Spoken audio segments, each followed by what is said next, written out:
إن الحمد لله نحمده ونستعينه ونستغفره ونؤمن به ونتوكل عليه ونعوذ بالله من شرور أنفسنا ومن سيئات أعمالنا من يهده الله فلا مضل له ومن يضلل فلا هادي له أشهد أن لا إله إلا الله وأشهد أن محمدا عبده ورسوله وصلى الله وسلم على سيدنا محمد نبي الأمي وعلى آله وأصحابه وسلم أما بعد فقد قال الله سبحانه وتعالى في قرآنه الكريم وفرقانه المجيد بعد أعوذ بالله من الشيطان الرجيم بسم الله الرحمن الرحيم إن أول بيت وضع للناس للذي ببكة مباركا وهدى للعالمين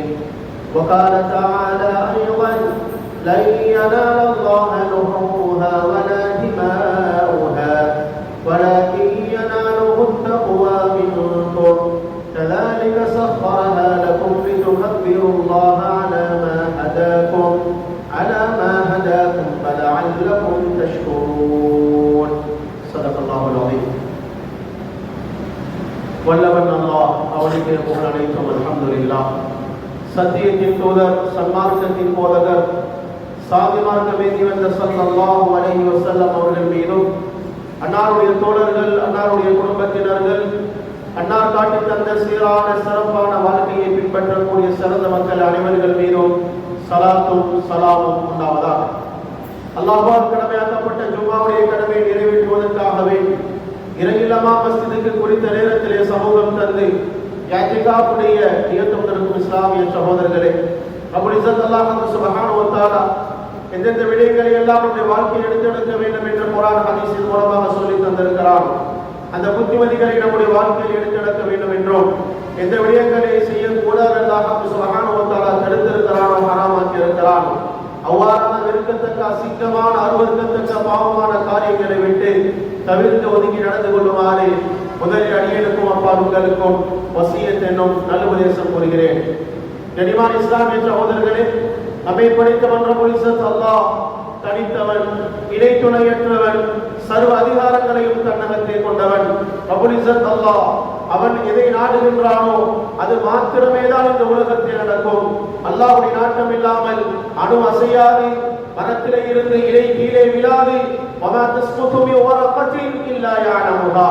அல்லாஹ் பரிசுத்த குர்ஆனிலே மரத்திலே இருந்து விழக்கூடிய இலை வலா ரத்பின் வலா யாபிஸின் இல்லா ஃபீ கிதாபின் முபீன்.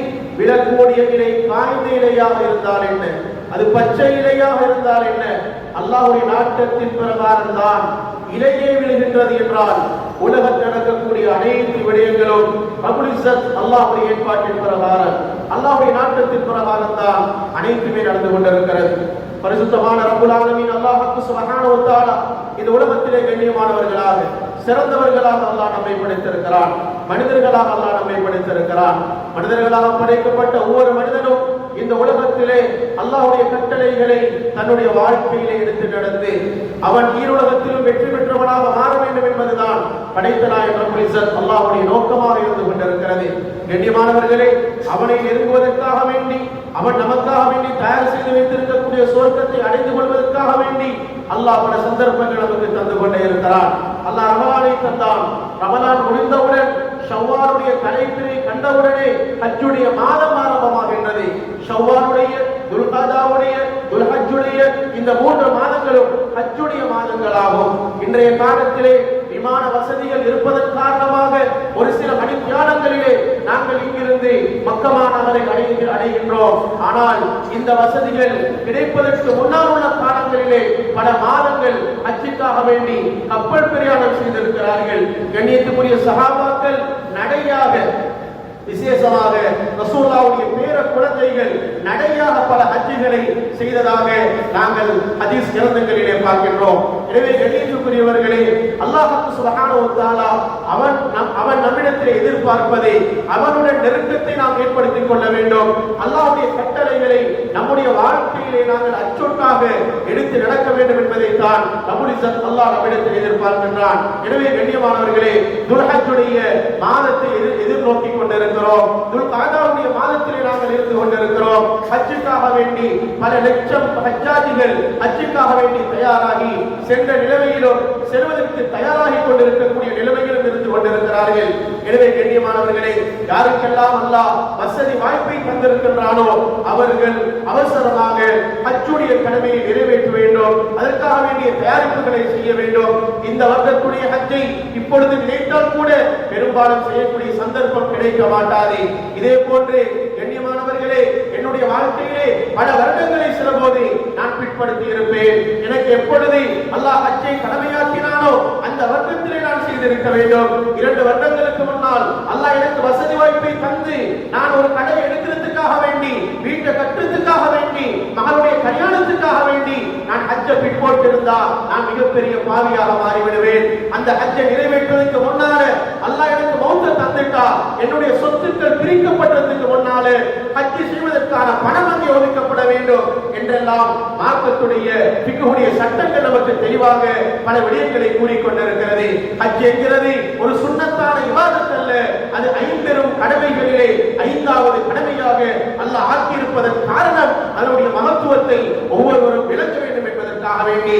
எனவே கண்ணியமானவர்களே, யாருக்கெல்லாம் அல்லாஹ் வசதி வாய்ப்பை தந்திருக்கின்றாரோ, வசதி வாய்ப்பு என்கின்ற பொழுது பலர் யோசிக்கிறார்கள் நமக்கு பல கோடிகள் இருந்தால் தான் ஹஜ் கடமையாகின்றது என்று. இல்லை கண்ணியமானவர்களே, இருக்கிறதுக்கு எங்களுக்கு தேவையான அளவு ஒரு வீடு, எங்களுக்கு தேவை என்றால் தேவையான ஒரு வாகனம், சொகுசு வாகனம் அல்ல, 10 கோடி 20 கோடி வாகனம் அல்ல, எனக்கு ஒரு 30 லட்சத்துடைய வாகனம் தான் எனக்கு போதும் என்றால் அந்த ஒரு வாகனம் இல்ல, அதுவும் தேவையில்லை, எனக்கு பஸ்ல போகணும், எனக்கு 3 வீலர்ல போகணும் என்றால் அவருக்கு அந்த பணத்தை வச்சு ஹஜ் செய்யலாம். கண்ணியத்துக்குரியவர்களே, ஏண்ட சாப்பாட்டுடைய தேவை, என்னுடைய பொறுப்புக்கு கீழாக இருக்கக்கூடிய என்னுடைய மனைவி குழந்தைகளுடைய சாப்பாட்டுடைய, குடிப்புடைய, ஆடையுடைய தேவை போக மேல் மிச்சமாக இன்று ஒரு ஹஜ்ஜுக்காக வேண்டி 23 லட்சம் போகுதுன்னா அந்த அளவு பணம் எனக்கிட்ட ஏண்ட அக்கவுண்ட்லயோ, எனக்கிட்ட பணமாகவோ, எனக்கிட்ட காணியாகவோ, மேல் மிச்சமான வீடாகவோ, மேல் மிச்சமான கடையாகவோ எனக்கிட்ட இருந்தா எனக்கு ஹஜ்ஜி கடமை.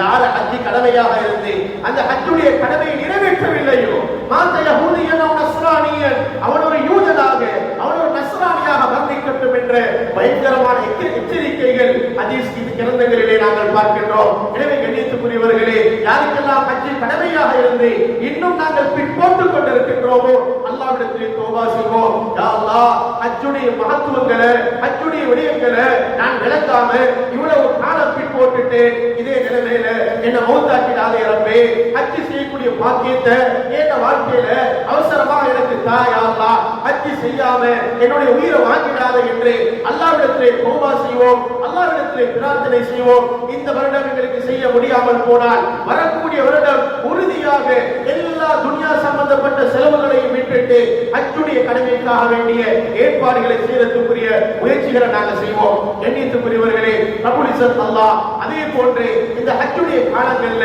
இன்னொரு மிக முக்கியமான ஒரு இபாதத்தை ரப்புல் இஸ்ஸத் அல்லாஹ் எங்களுக்கு இபாதத்தாக சுன்னா முஅக்கதாவாக அல்லாஹ் ஆக்கியிருக்கிறான். அதுதான் உல்ஹியாவுடைய கடமை.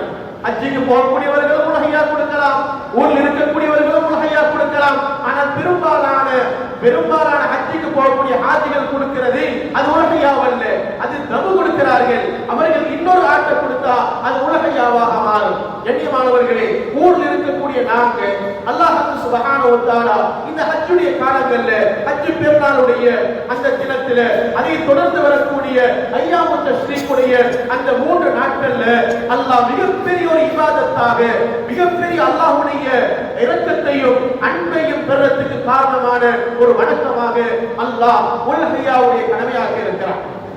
யாரும் இது ஒரு சாதாரணமான ஒரு விடயமாக நாங்க நினைச்சிடக் கூடாது.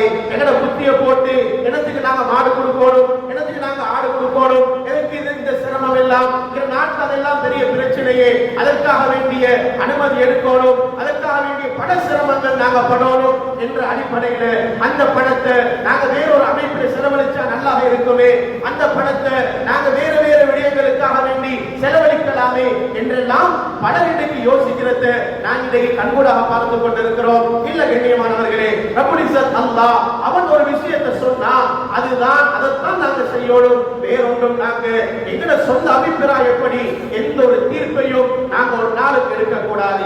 சராசரமாக சொன்னாங்க, மன் வஜத சாத்தன் ஃபலம் யுலஹி ஃபலா யக்ரபன்ன முஸல்லானா. யாருக்கு உலகையா கொடுக்கிறதுக்கு வசதி இருந்து யார் உலகையா கொடுக்க இல்லையோ நாங்க ஹஜ் பெருநாள் தொழுகிற இடத்துக்கு அவர்கள் வர வேண்டாம். எவ்வளவு கடுமையான எச்சரிக்கை இது! இப்னு மாஜா அஹ்மத் என்ற கிரந்தங்கள்ல பதிவாக இருக்கக்கூடிய ஹதீஸ். உலகையாவுடைய விடயத்தில் யார் பணக்காரர் யார் உலகையா கொடுக்கணும்? கண்ணியமானவர்களே, பெருநாளுடைய தினம் அதை தொடர்ந்து வரக்கூடிய ஐயாமு தஷ்ரீக்குடைய அந்த 3 நாட்கள் அவருக்குடைய சாப்பாட்டுடைய குடிப்புடைய ஆடையுடைய தேவை போக அவருக்கு செலவுக்கு கீழான உள்ளவர்களையும் சேர்த்து மேல் மிச்சமாக அவருக்கு ஒரு ஆடு வாங்கி கொடுக்கிற அளவுக்கு அவர்கிட்ட வசதி இருந்தா அவர் ஆடு கொடுக்கணும். அவர்கிட்ட ஒரு மாடு வாங்கி கொடுக்கிற அளவுக்கு பணம் இருந்தா அவர் ஒரு மாடு வாங்கி கொடுக்கலாம். இல்ல அவருக்கு ஒரு மாடு வாங்கி கொடுக்க வசதி இல்ல, ஒரு மாட்டுல ஒரு பங்குதாரியாக மாறலாம். 7 பேர் சேர்ந்து ஒரு மாட்டை கொடுக்கலாம். அப்படியான ஒரு பங்குதாரியாக ஆகிறதுக்குரிய வசதி அவர்கிட்ட இருக்குதுன்னா அவரும் என்ன செய்யணும்? இந்த உலகையாவை நிறைவேற்ற வேண்டும். இது சுன்னா முஅக்கதாவாக ஷாஃபி இமாம் அவர்கள் எங்களுக்கு தெளிவாக சொல்லி தந்திருக்கிறார்கள்.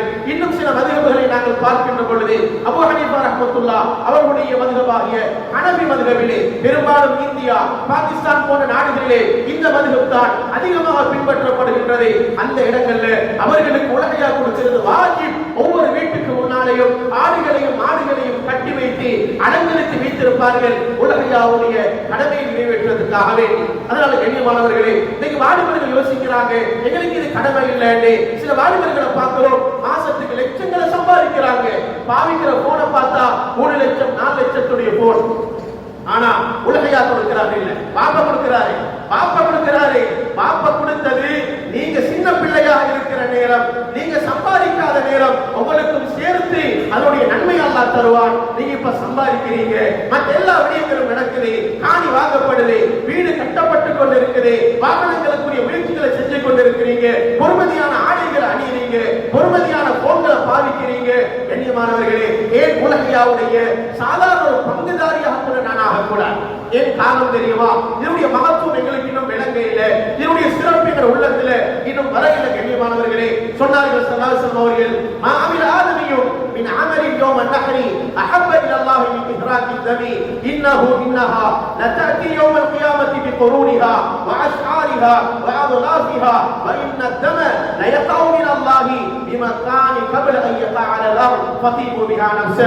சொன்னார்கள் ஸல்லல்லாஹு அலைஹி வஸல்லம் அவர்கள், இந்த யௌமுன் நஹர் என்று சொல்லக்கூடிய அந்த குர்பானை கொடுக்கக்கூடிய அந்த பெருநாளுடைய தினத்தில ஒரு மனிதன் செய்யக்கூடிய அமல்கள்ல அவன் எந்த அமலை செஞ்சாலும் டாப் லெவல்ல அல்லாஹ் கிட்ட மிகவும் விருப்பத்தையும் நன்மையையும் தரக்கூடிய ஒரு அமலாக இந்த உலகையாவுடைய அமல் தான் இருக்கும். வேற எந்த அமலும் இருக்காது. நன்றாக விளங்கிக் கொள்ளணும். நான் நீங்களும் இந்த உலகையாவுடைய அமல இந்த 4 நாட்களை தவிர வேறு எந்த நாளையும் செய்யலாம். 365 நாள்ல 361 நாள்ல இந்த கடமை செய்யலாம். இந்த 4 நாள் பெருநாளுடைய தொழுகை முடிஞ்சதுக்கு பின்னால இருந்து ஐயாமு தஷ்ரீக்குடைய அந்த 3வது நாளுடைய அந்த மக்ரிப் வரைக்கும் தான் இந்த கடமையை நிறைவேற்றலும் இந்த பிராணி அறுக்கலும் அறுத்தாத்தான் அது உலகையாவாக மாறும். வேறொரு காலத்துல இவர் ஒரு மாட்டை கொடுக்கிறாரு, ஒரு ஆட்டை கொடுக்கிறாரு, அது உலகையாவல்ல, அது சதக்காவாக நிறைவேறும், அதுக்கு நன்மை கிடைக்கும். ஆனா இதற்கு அல்லாஹ் எந்த நன்மையை வச்சிருக்கிறாரோ, எந்த பெரிய சிறப்புகளை வச்சிருக்கிறாரோ அந்த சிறப்பு அவருக்கு கிடைக்காது.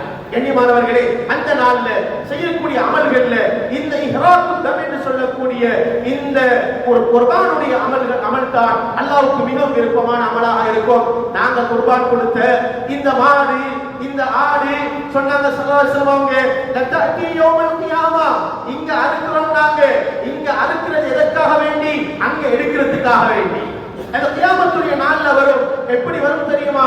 பிக்குரூனிஹா, கொம்புகளோட வரும், வஅஷ்ஆரிஹா, அதனுடைய முடிகளோட வரும், வஅதுலாபிஹா, அதனுடைய குளம்புகளோட வரும். எங்கட பெற்றோர்கள் எங்களுக்கு உதவி செய்யலாம், எங்கட மனைவிமார்கள் எங்களுக்கு உதவி செய்யலாம், எங்கட பிள்ளைகளுக்கு உதவி செய்யலாம், எங்கட நண்பர்களுக்கு உதவி செய்யலாம். அல்லாஹ் குர்ஆன்ல தெளிவாக சொல்றான், யௌம யஃபிருல் மர்உ மின் அஹீஹி வ உம்மிஹி வ அபீஹி வ ஸாஹிபத்திஹி வ பனீஹி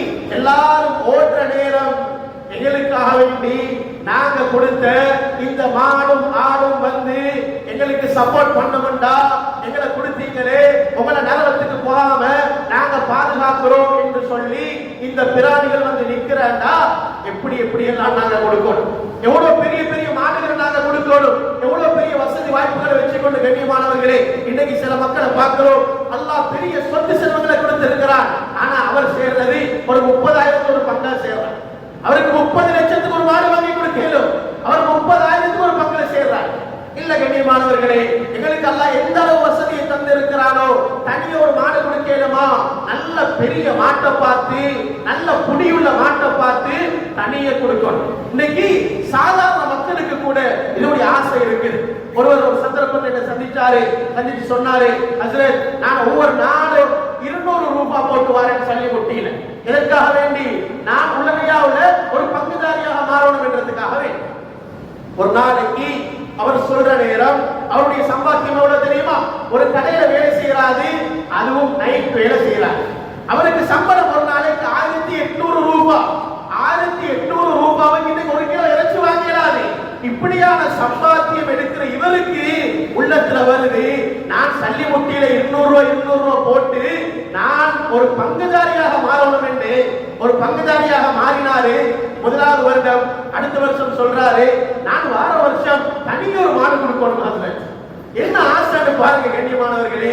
நாளைக்கு பணங்களை எல்லாம் அக்கௌண்ட்ல போட்டு வச்சுக்கொண்டு எங்களை சொத்து எங்களை பாதுகாக்கும் என்று சொல்லி அங்க ஏக்கர் கணக்கு காணி, இங்க எத்தனையோ கடைகளை கட்டி போட்டு, அங்க எத்தனையோ காணிகளை, அங்க எத்தனையோ வீடுகளை கட்டி போட்டு ரெண்டுக்கு போட்டு, எத்தனையோ வெளி ஊர்களையும் காணிகளை எடுத்து போட்டுட்டு நாங்க இதுல கஞ்சத்தனம் செஞ்சா அல்லாஹ் என்ன எப்படி பாப்பானுங்க கண்ணியமானவர்களே. அதனால அல்லாஹ் தந்திருக்கக்கூடிய பணம் இது அல்லாஹ் தந்தது. நான் துனியாவுக்கு வார நேரம் ஒன்றும் எடுத்துக்கொண்டு வரல. நான் இன்னைக்கு ஹாஜியா, இன்னைக்கு என்ன அல்லாஹ் கண்ணியப்படுத்தி இருக்கிறார், மக்கள் என்ன புகழ்றாங்க, ஹாஜியா இருக்கிறாங்க, தேவண்ட எனக்கிட்ட வாராங்க, நான் பொறுமதியான வாகனத்துல போறேன், பொதுமதியான வீட்டில் இருக்கிறேன். ஆனா பிறக்கிற நேரம் ஒரு துணி கூட எனக்கு சொந்தம் இல்லை, ஒரு சாதாரண துணி கூட எனக்கு சொந்தம் இல்லை. துணி இல்லாம வெறும் கையோடு வந்த எனக்கு அல்லாஹ் இன்னைக்கு ஒரு கோடீஸ்வரனாக, லட்சாதிபதியாக, மிகப்பெரிய ஒரு செல்வந்தனாக எல்லா பாக்கியத்தையும் தந்தது அல்லாஹ் தான் எனக்கு தந்தது. தந்த அல்லாஹ்க்கு கலட்டி எடுக்கிறதுக்கு மிச்ச நேரம் போகாது கண்ணியமானவர்களே. இன்னைக்கு உலகத்தில் நடக்கிற எத்தனையோ விடயங்கள் இதுக்கு படிப்படியாக இருக்குது. நெருப்பு பத்திச்சா இல்லையா, சூறாவளி அடிச்சிச்சா இல்லையா, பூகம்பம் ஏற்பட்டுச்சா இல்லையா, இதெல்லாம் அல்லாஹ் சாம்பல் காட்டுறான். எழுதிக்கோங்க மக்களே, நீங்க உலகத்தில் எவ்வளவுதான் துள்ளினாலும் எங்களோட அசைவு போதும், எங்களோட செகண்ட் கணக்கு சுனாமி போதும் உங்களோட எல்லா சொத்தையும் அழிக்கிறதுக்கு.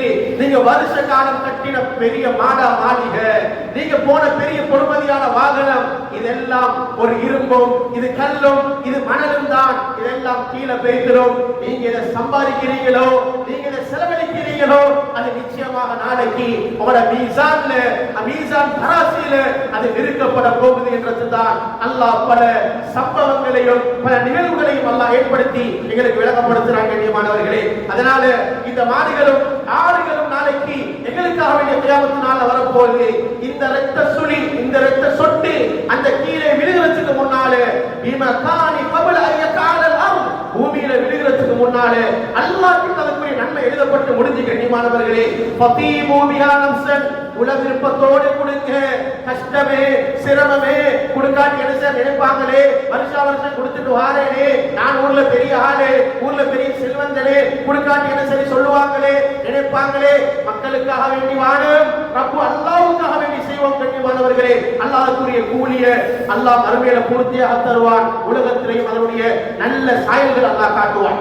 இன்னும் சொன்னார்கள் ஸல்லல்லாஹு அலைஹி வஸல்லம் அவர்கள், மன் தஹா தய்யிபத்தன் நஃப்ஸுஹு முஹ்தஸிபன் பிஹுய்யதிஹி கானத் லஹு ஹிஜாபன் மினன் நார். இந்த உலகையாவே யார் உல விருப்பத்தோட அல்லாஹ் கிட்ட நன்மையை எதிர்பார்த்து உலகையாவுடைய கடமையை நிறைவேற்றாரோ, இந்த உலகையா கொடுத்த பிராணி ஹிஜாபன் மினன் நார், நரகத்துக்கு போகாம இவரை தடுக்கக்கூடியதாக மாறும். எவ்வளவு பெரிய பாக்கியம், எவ்வளவு பெரிய சந்தர்ப்பம் கண்ணியமானவர்களே. அதனால இவ்வாறான சந்தர்ப்பங்களை நாங்க இந்த வருடம் அடைந்து கொள்றதுக்கு நாங்க முயற்சி செய்யணும். எங்க குடும்பத்தில் இருக்கக்கூடிய எங்க சகோதரர்கள் என்னோட பிள்ளைகள் சம்பாதிக்கக்கூடிய அமைப்புல இருந்தா அவர்களுக்கும் நாங்க ஆசாரம் ஊட்டி, மகன் நீங்களும் இந்த உலகையால ஒரு பங்குதாரியாக மாறுங்க. அதை விட வசதி எல்லாம் கொடுத்திருந்தா நீங்களும் ஒரு மாடு கொடுங்க, நீங்களும் ஒரு ஆடு கொடுங்க. அப்படியான விஷயங்கள்ல நாங்க ஆசாரம் காட்டக்கூடியவர்களாக மாறும். கண்ணியமானவர்களே, அதே போல நாங்க இன்னைக்கு பார்க்கிறோம், ஹஜ்ஜுடைய காலத்தை எடுத்துக்கொண்டா ஹஜ்ஜுடைய அமல்கள் என்ன? ஹஜ்ஜுடைய அமல்கள் ஆரம்பமாகுது யோமுத் தர்வியா என்று சொல்லக்கூடிய 8வது பிறையில தான் ஆரம்பமாகும். துல்ஹஜ்ஜுடைய மாதம் 8வது பிறையில ஹஜ்ஜுடைய அமல் ஆரம்பமாகுது. ஹஜ்ஜில என்ன செய்யறாங்க? வீட்டு இரவெல்லாம் நின்று வணங்குறாங்களா? 10 குர்ஆன் ஓதுறாங்களா? என்ன செய்யறாங்க? ஹஜ்ஜில எல்லா விடயங்களும் கண்ணியமானவர்களே குடும்பத்துடைய ஒற்றுமைகளுக்கு எடுத்து காட்டுது. யோமுத் தர்வியாவுடைய நாள்ல 8ஆம் பிறையில மினால நாங்க தங்குறோம், எல்லாம் தங்குறது தான். 9வது பிறையில அரபால தங்குறோம். அன்னைக்கு நைட் நாங்க வாரோம், நாளைக்கு பெருநாள், அரபா முடிஞ்சதுக்கு பின்னால அப்படியே முஸ்தலிஃபாக்கு வாரோம், அங்கே தங்குறது தான். மக்ரிபையும் இஷாவையும் நாங்க பின்படுத்தி முஸ்தலிஃபால தான் தொழணும். மக்ரிபுக்கு வாங்கி அரபால சொல்லப்பட்டாலும் சரி, வாங்கி சொல்லப்பட்ட நேரம் நாங்க அரபால இருந்தாலும் சரி, நாங்க மக்ரிபையும் இஷாவையும் பின்படுத்தி தொழ வேண்டிய இடம் முஸ்தலிஃபா. அதுக்கு பின்னால நாங்க ஷைத்தானுக்கு கல்லடிக்க போறோம், பெரிய ஷைத்தானுக்கு சொல்லி நாங்க கல்லடிக்க போறோம். அதோட தஹல்லுல் அவ்வல் முடியும்.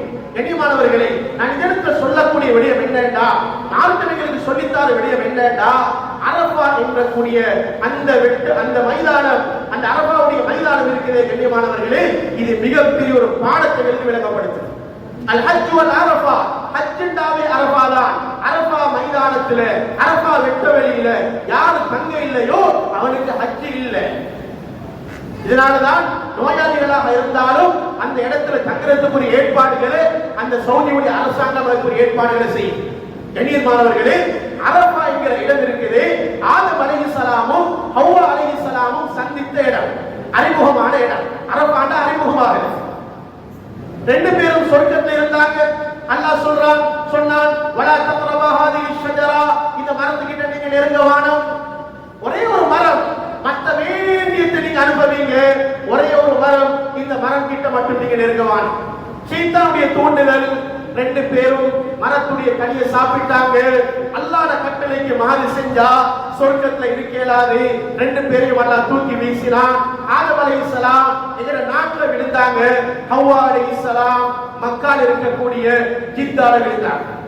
ஜித்தாவுடைய உண்மையான பேர் ஜித்தாவல்ல, ஜெத்தா. ஜெத்தாண்டா பாட்டி. ஹவ்வா அலைஹிஸ்ஸலாம் அங்க இருக்கிறாங்க, ஆதம் அலைஹிஸ்ஸலாம் இங்க இருக்கிறாங்க. இப்ப ரெண்டு பேருக்கும் எந்த தொலைதொடர்பு சாதனங்களும் இல்ல. செஞ்ச பாவத்தினாலே ஒரே ஒரு பாவம், அதுவும் என்ன பாவம்? மரத்துடைய கனியை சாப்பிட்டாங்க. ரெண்டு பேரையும் அல்லாஹ் பிரிச்சான். 40 வருஷம் ரெண்டு பேரும் கேட்ட துஆவை குர்ஆன் சொல்லுது. காலா ரப்பனா வலம்னா அன்ஃபுஸனா வல்லம் தக்ஃபிர் லனா வதர்ஹம்னா லனகுனன்ன மினல் காசிரின். காலா ஆதம் அலைஹிஸ்ஸலாமும் ஹவ்வா அலைஹிஸ்ஸலாமும் ரெண்டு பேரும் கேட்டாங்க துஆ. ரப்பனா, யா அல்லாஹ், வலம்னா அன்ஃபுஸனா, எங்களுடைய ஆத்மாக்களுக்கு நாங்களே அநியாயம் செய்து கொண்டோம் யா அல்லாஹ். வல்லம் தக்ஃபிர் லனா, நீங்கள மன்னி காட்டி, வதர்ஹம்னா, இரக்கம் காட்டாட்டி, லனகுனன்ன மினல் காசிரின், நாங்க நஷ்டவாளிகளாக மாறிவிடுவோம் ரப்பே. 40 வருஷம் தௌபா. 40 வருஷத்துக்கு பின்னால ரெண்டு பேரும் சேர்ந்த இடம், அறிமுகமான இடம், கண்டுகொண்ட இடம் தான் அரபா. ரெண்டு குடும்பத்தை, ரெண்டு பேரு ஒரு குடும்பத்தை அல்லாஹ் சேர்த்த இடம் அரபா. ரெண்டு பேரும் அன்னைக்கு இரவு தங்கின இடம் தான் முஸ்தலிஃபா. அந்த அமல் அல்லாஹ் கபூல் செஞ்சான். அதனால கபூலிசத் அல்லாஹ் இன்றைக்கும் லட்சம் ஹஜ்ஜாஜிகள் இந்த வருஷம் இன்ஷா அல்லாஹ் 30 லட்சம் பேர் எதிர்பார்க்கறாங்க. 30 லட்சம் பேரும் அரபா மைதானத்துல தங்கணும், முஸ்தலிஃபால நைட் தரிக்கணும். ஒரு அரை மணி நேரமாவது அந்த ஹஜ்ஜாஜிகள் பெரும்பாலும் தொழுதத்துக்கு பின்னால கொஞ்சம் சாஞ்சி கொள்வாங்க. பெரிய மனசுக்கு ஆறுதல் அல்லாஹ் கொடுப்பான். கண்ணியமானவர்களே, குடும்ப ஒற்றுமையை ஹஜ்ஜுடைய பாடமைகளை விளங்கப்படுத்துது. மினால தரிக்கிறோம் நாங்க. மினான்றது என்ன? இப்ராஹிம் அலைஹிஸ்ஸலாமும் ஹாஜர் அலைஹிஸ்ஸலாமும் அவருடைய மகன் இஸ்மாயில் அலைஹிஸ்ஸலாம் இந்த மூணு பேரும் தங்கின இடம். ஷைத்தானுக்கு கல்லடிக்கிறன்னு சொல்றோம். ஜமராத்துகள் கல்லடிக்கக்கூடிய இடங்கள். இஸ்மாயில் அலைஹிஸ்ஸலாத்தை அறுக்க போற நேரம் ஷைத்தான் வந்து குழப்பினான். மகன் அறுக்க போறீங்க, அல்லாஹ்வுடைய கட்டளை, நீங்க பெற்றெடுத்த மகனே, உங்களுடைய அன்பு மகனே. ஷைத்தானுக்கு கல்லடிச்சு விரட்டினாங்க. போ, அல்லாஹ்வுடைய கட்டளையை தான் நான் நிறைவேற்றுவேன். எல்லாம் ஒரு குடும்பத்துடைய விடயங்களை தான் எங்களுக்கு சொல்லி காட்டப்பட்டு கொண்டிருக்குது. கண்ணியமானவர்களே, எவ்வளவு இன்னைக்கு அமல் செய்யக்கூடியவங்க இருக்கிறாங்க. ஆனா குடும்பத்துடைய அமைப்பை பார்த்தா, கணவன் மனைவியாக வாழ்ற வாழ்க்கையை பார்த்தா, பெற்றோர்கள் பிள்ளையாக வாழ்ற வாழ்க்கையை பார்த்தா, உறவுகளோடு நடந்து கொள்ற முறையை பார்த்தா சீரோ. நெத்திகளுக்கு தொழுகிறாரு, தஹஜ்ஜத் தொழுகிறாரு, குர்ஆன் ஓதுறாரு, zikr செய்றாரு, நல்ல பல காரியங்களுக்கு செலவழிக்கிறாரு. குடும்பத்தோட ஒற்றுமை இல்லை. சொன்னார்களே ஸல்லல்லாஹு அவர்கள், "கைருக்கும் கைருக்கும் லிஅஹ்லிஹி வ அன கைரும் லிஅஹ்லி." உங்களை சிறந்தவர் யார் தெரியுமா? ஒரே சொல்றாங்க, நல்ல ஹாஜியா இல்ல, உங்களோட மனைவி சொல்லணும், ஏன் கணவர் மாஷா அல்லாஹ் நல்ல கணவர், இரக்கமானவர், எனக்கு கை நீட்டி இல்ல, எனக்கு தூசண வார்த்தையால ஏசி இல்ல, எனக்கு தேவையில்லாத மாதிரி என்னுடைய மனசை நோவிச்சு இல்ல. இப்படி எங்கட மனைவி சொல்லணும் கணவனை பற்றி. திருமணம் முடிக்கிறதுக்கு முன்னால எல்லாருக்கும் மனைவி நல்ல, திருமணம் முடிச்சு கொஞ்ச நாள் வரைக்கும் எல்லாருக்கும் மனைவி நல்ல, காலங்கள் போற நேரம் மனைவியோட இருக்கிறதும் கசப்பாக மாறுது. எத்தனையோ பேருடைய வாழ்க்கையை நாங்க கேட்டு பார்த்துட்டு பேசி பார்த்துட்டு சொல்றோம். கண்ணியமானவர்களே, கடை மூன்றது 6 மணிக்கு அந்தியில, ஆனா வீட்டுக்கு போறான் 10 மணிக்கு. ஏவாப்பா கடை மூடினா வீட்டுக்கு போகலாமே உங்களுக்கு? இல்ல, வீட்டுக்கு போனா நெருப்புக்குள்ள போற மாதிரி இருக்குது. மனைவியுடைய முகத்தை பார்க்கலாம் இருக்குது. நீங்க பார்த்து முடிச்ச மனைவி தானே, மனைவி வந்து உங்களை பார்க்கலையே, நீங்க தானே பெண் பார்க்க போனீங்க, நீங்க தானே விசாரிச்சு பார்த்தீங்க, நீங்க தானே உங்களுக்கு ஏற்ற மனைவியை தேடினீங்க, எத்தனை வருஷம் தேடினீங்க, எத்தனை மாசம் தேடினீங்க, எத்தனை பொண்ணை பார்த்தீங்க, எத்தனை புரோக்கர் கிட்ட சொன்னீங்க. இன்னைக்கு நீங்க செலக்ட் பண்ணின மனைவியை நீங்களே சரியில்லைண்டா. கண்ணியமானவர்களே, அங்கதான் எங்களோட தப்பு நடக்குது. திருமண பேச்சுவார்த்தைகள் நடக்கிற நேரம் எவ்வளவு நல்ல தீனுள்ள குடும்பங்களாக இருந்தாலும் ஒரு சிலர் விதிவிலக்கு, பலர் கண்ணியமானவர்களே என்னதான் சொன்னாலும் முதலாவது பார்க்கிறது அவருடைய தொழில் என்ன. தொழிலை பார்க்க வாழ்ந்த மார்க்கம் சொல்லல, ஆனா பார்க்க வேண்டியது பின்னால பார்க்க வேண்டியது முன்னால பார்க்கிறோம். முதலாவது பார்க்க வேண்டியது தீனுள்ள கணவரா, தீனுள்ள மனைவியா, மார்க்கம் உள்ளவர்களா, தொழுகை உள்ளவர்களா, ஓத தெரிந்தவர்களா, இதை பார்க்கிறது இல்லையே. பெரிய வீடு, பெரிய வாகனம், பெரிய பிசினஸ், கோடிக்கணக்கு வியாபாரம் பண்றாரு, அடிக்கடி வெளிநாட்டுக்கு போயிட்டு வராரு, அவருக்கு எத்தனையோ சொத்து பத்துக்கள் இருக்குது, உடனே முடிச்சு கொடுக்கிறது. மார்க்கம் அது போக சரியாகும். இப்பதான் முற்ற இடம். இப்ப வாழ்க்கையில கோடி பணம் இருக்குது, பணத்தால ஒரு நாள் நிம்மதி இல்லை. யாரு சொன்னது? பணத்தால நிம்மதி கிடைக்குமா? அழகால நிம்மதி கிடைக்குமா? குர்ஆன்லயும் இல்ல, பிராக்டிகல் லைஃப்லயும் பார்க்க இயலாது. பணத்தால நிம்மதி இல்ல கண்ணியமானவர்களே, அழகால நிம்மதி இல்ல, படிப்பால நிம்மதி இல்ல. அல்லாஹ் நிம்மதி சந்தோஷத்தை அல்லாஹ் வச்சிருக்கிறது தீனுடைய வாழ்க்கையில. தீனுள்ள குடும்பம். சொன்னார்களே ஸல்லல்லாஹு அவர்கள், ஒரு கணவனுக்கும் மனைவிக்கும் துஆ செஞ்சாங்க. எப்படியான கணவன் மனைவி தெரியுமா? கணவன் தஹஜ்ஜுக்கு எழும்புறாரு, எழும்பி பார்த்தா மனைவி தூங்கி கொண்டிருக்கிறா. மனைவி நைட்ல சில நேரம் பிள்ளைகளுக்கு சுகம் இல்ல, பிள்ளைக்கு சுகம் இல்லைன்னா நைட்ல பல தடவை எழும்ப வேண்டி வரும். இப்படி கண் அயர்ந்து மனைவி தூங்கி கொண்டிருக்கிற நேரம் கணவன் விழிச்சு பார்க்கிறாரு. தஹஜ்ஜுடைய நேரம் முடிய பார்க்குது, சுபஹ்க்கு வாங்க சொல்ல பார்க்குது. கொஞ்சம் மனைவியை தட்டி விடுறார், கொஞ்சம் மனைவியுடைய முகத்துல தண்ணியை கொஞ்சம் தெளிச்சு எழுப்பாற்றார். இந்த கணவனுக்கு அல்லாஹ் ரஹ்மத் செய்வானா? தஹஜ்ஜுக்கு அல்லாஹ்வுடைய தூதருடைய துஆ எங்களுக்கு கிடைக்கும். மனைவி எழும்புறா, எழுப்பி பார்க்கிறா, கணவர் நேத்து தொழிலுக்கு போயிட்டு லேட் ஆகி வந்தாரு, டயர்ட் என்று சொன்னாரு, தூங்கி கொண்டிருக்கிறாரு, தட்டி பார்த்தா விழிக்க இல்ல, கொஞ்சம் தண்ணியை தெளிச்சு எழுப்பாற்றா. இந்த மனைவிக்கு அல்லாஹ் ரஹ்மத் செய்வானா? இன்னைக்கு யாரும் அப்படி செய்யறது? மனைவி எழுப்பினா அவரை பாட்டுக்கு அவங்க சொல்லாத தொழுகையிலையும் குர்ஆன்லையும் zikrலையும் அவன் தஹஜ்ஜுத் விட்டே இல்லையா வாழ்க்கையில. ஆனா கணவன் சுபஹே இல்லை, கணவன் சுபஹே இல்லை. சுபஹுக்கு எழுப்புறதுக்கு பயப்படுற மனைவி ஏன் கடைக்கு போறதுக்கு லேட்டா நான் எழுப்பேனுமே, பிள்ளையை ஸ்கூல் கொண்டு போறதுக்கு விடுறதுக்கு டைமா நான் எழுப்பேனுமே. துனியாவுடைய விஷயங்களுக்காக வேண்டித்தான் இன்னைக்கு எல்லா முகப்பத்துகளும் இருக்குது. தீனுடைய விஷயங்களுக்காக வேண்டி ஒரு மனைவிக்கு கவலை வருதில்லை, ஏன் கணவன் தொழுகை இல்லாம தூங்குறாரு, நாளைக்கு நரகத்துல கஷ்டப்படுவாரு. கணவனுக்கு ஒரு கவலை வருதில்லை, இவர் சுபஹுக்கு வாராரு, தொழுகிறாரு, தோப்பெடுத்து கொண்டு வாராரு, வீட்டுடைய கீய கதவை லொக் பண்ணி எடுத்துட்டு வாராரு, இவர் போய் திறக்கிறாரு, மனைவி அப்பையும் தூக்கம். இவருக்கு ஒரு கவலை வரல. அதை குடும்ப வாழ்க்கை நடத்துற மனைவி, இவர் எனக்கு எத்தனையோ குழந்தைகளை பெற்று தந்திருக்கிறான், இன்றைக்கு இந்த மனைவி நாளைக்கு நரகத்துக்கு பேசிடக் கூடாது, இந்த கவலை வருது.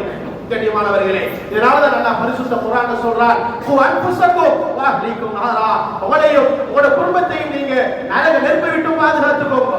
மனைவிமார்கள் ஒவ்வொரு கணவனுக்கும் மிகப்பெரிய பொறுப்பு கண்ணியமானவர்களே. சொர்க்கத்துக்குரியவர்களாக மாற்றணும். இன்னைக்கு ஆரம்பத்தில் நடக்கிற தவறுகள், திருமணங்கள் நடக்கிற தவறுகள் கண்ணியமானவர்களே, அதுல நடக்கிற தவறுகள் தான் இன்னைக்கு வாழ்க்கையில சந்தோஷம் இல்லாத ஒரு நிலைமை. திருமணம் என்றா இன்னைக்கு அல்லாஹ்வும் அல்லாஹ்வுடைய தூதரும் சொன்ன திருமணத்தை விட்டுட்டு ஊரு பேசணும். எங்க கல்யாணத்தை, எங்கட மகண்ட கல்யாணத்தை, எங்கட மகண்ட திருமணத்தை ஊரு பேசணும். அந்த மினிஸ்டர், இந்த அரசியல்வாதி, அந்த அந்த அந்த அமைப்புள்ளார்கள், இந்த அமைப்புள்ளார்கள் என்று எத்தனை அரசியல் சம்பந்தப்பட்ட மக்களை கூப்பிடுமோ எல்லாரையும் கூப்பிடுறது அவர் இல்ல.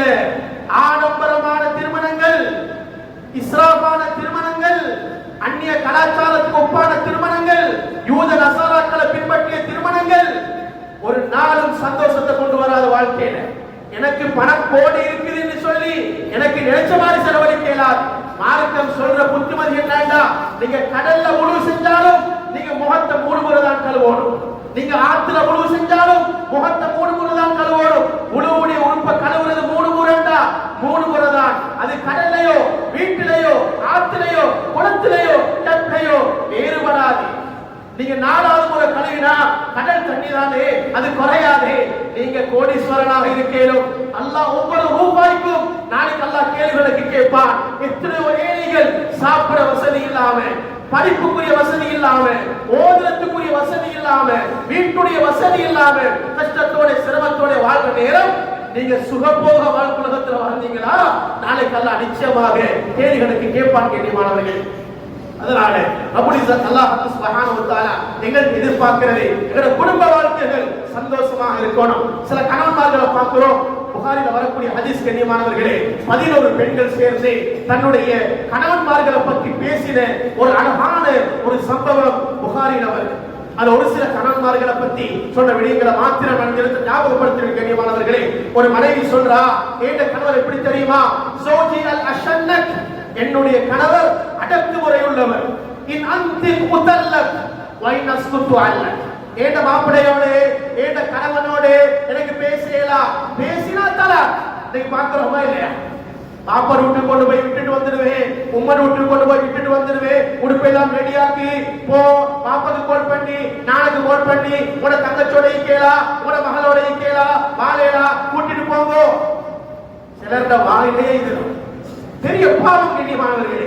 அந்த பலகீனமான பெண் அவள் பண்ற ஒவ்வொரு வேதனையும் நிச்சயமாக இவருடைய வாழ்க்கையில, இவருடைய சக்கராத்தில இவன் கஷ்டப்படத்தான் போறான்.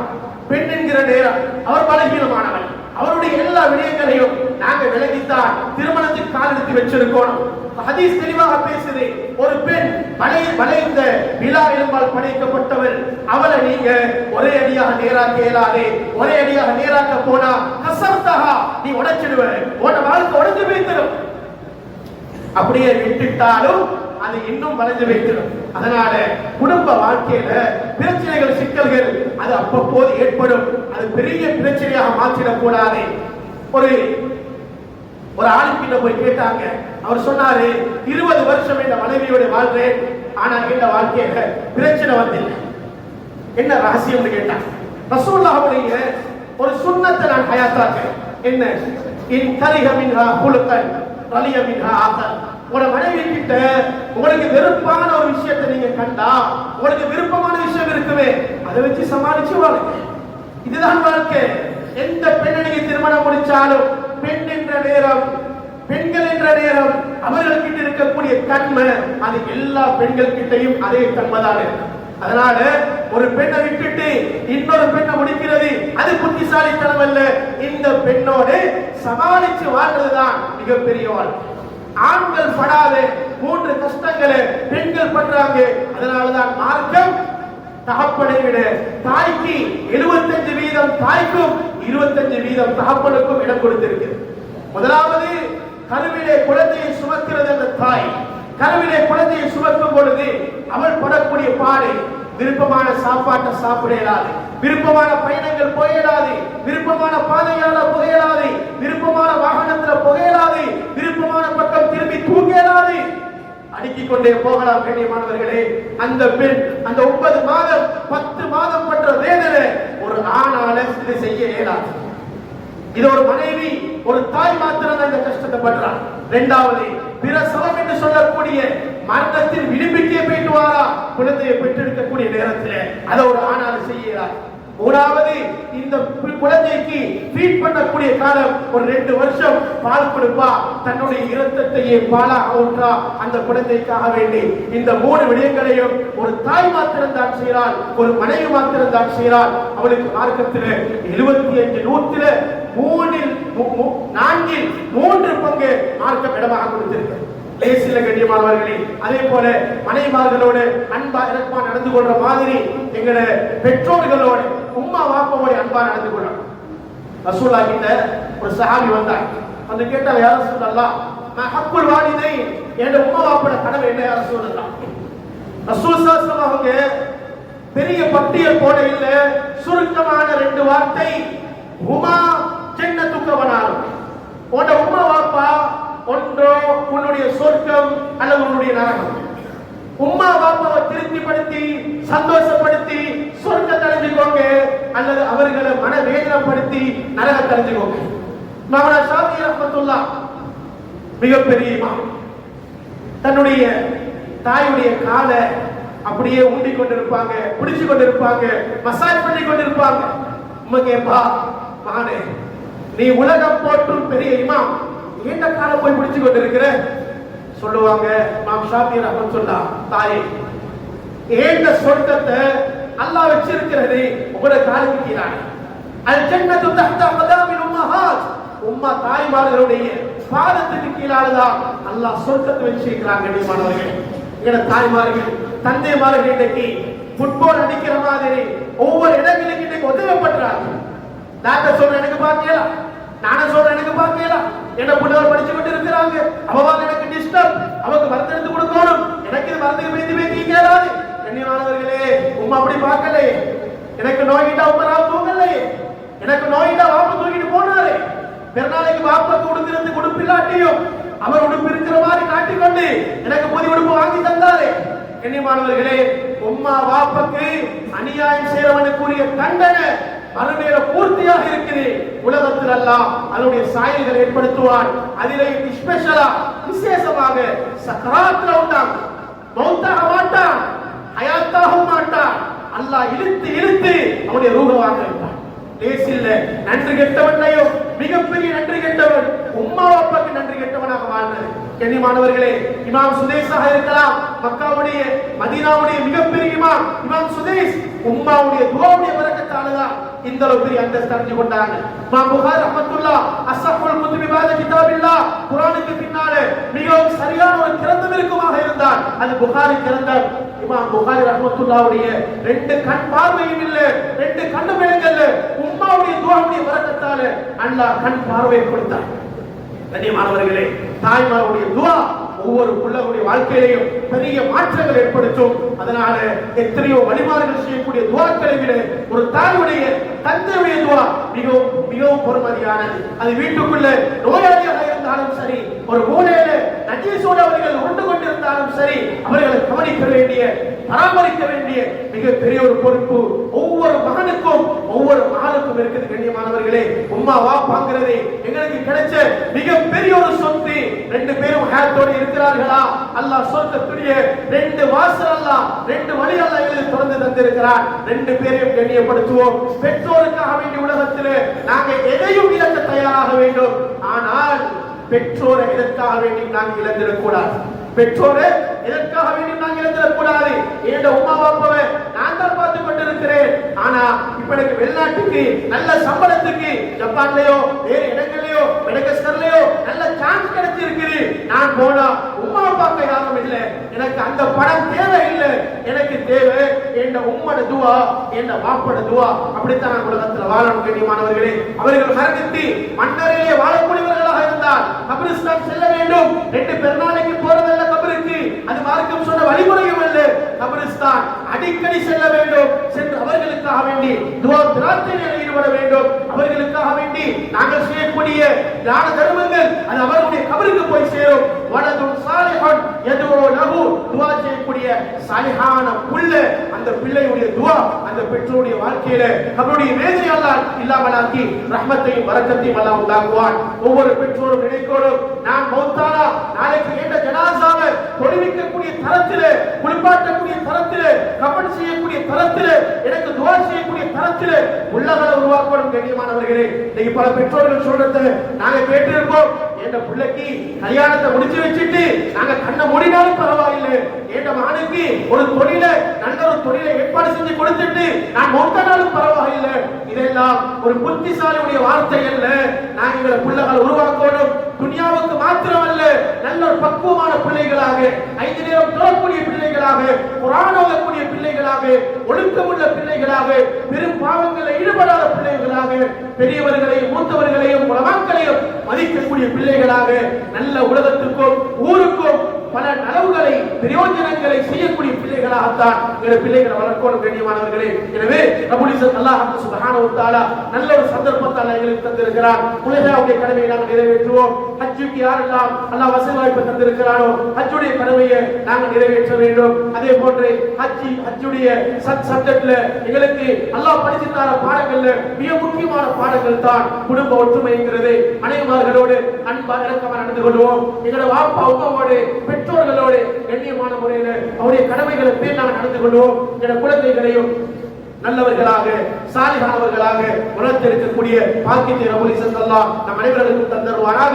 நம்முடைய பாவங்களை மன்னிப்பாயாக, குற்றங்களை குறைகளை மன்னிப்பாயாக, தப்புக்களை தவறுகளை மன்னிப்பாயாக. பாவத்தை வெறுத்து ஒதுங்கி வாழக்கூடிய நல்ல மக்களாக யா அல்லாஹ் நம் அனைவர்களையும் வாழ வைப்பாயாக.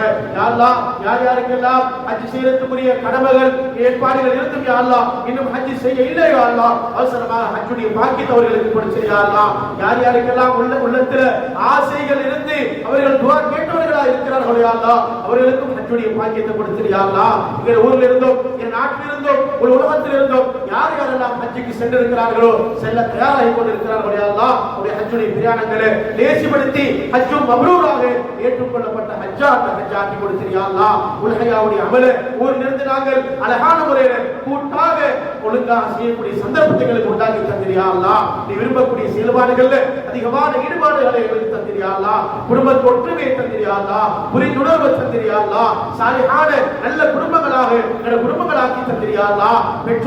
பெற்றோருடைய கடமைகளை நிறைவேற்றக்கூடிய பிள்ளைகளை ஆக்கி தந்திரியா அல்லாஹ். மனைவிமார்களோடு அன்பாக இரக்கமாக நடந்து கொள்ளக்கூடிய கணவன்மார்களை ஆக்கி தந்திரியா அல்லாஹ். எங்கள் பிள்ளைகளை கண் குளிர்ச்சியுள்ள பிள்ளைகளாக்கி தந்திரியா அல்லாஹ். ஒழுக்க சீலர்களாக்கி தந்திரியா அல்லாஹ்.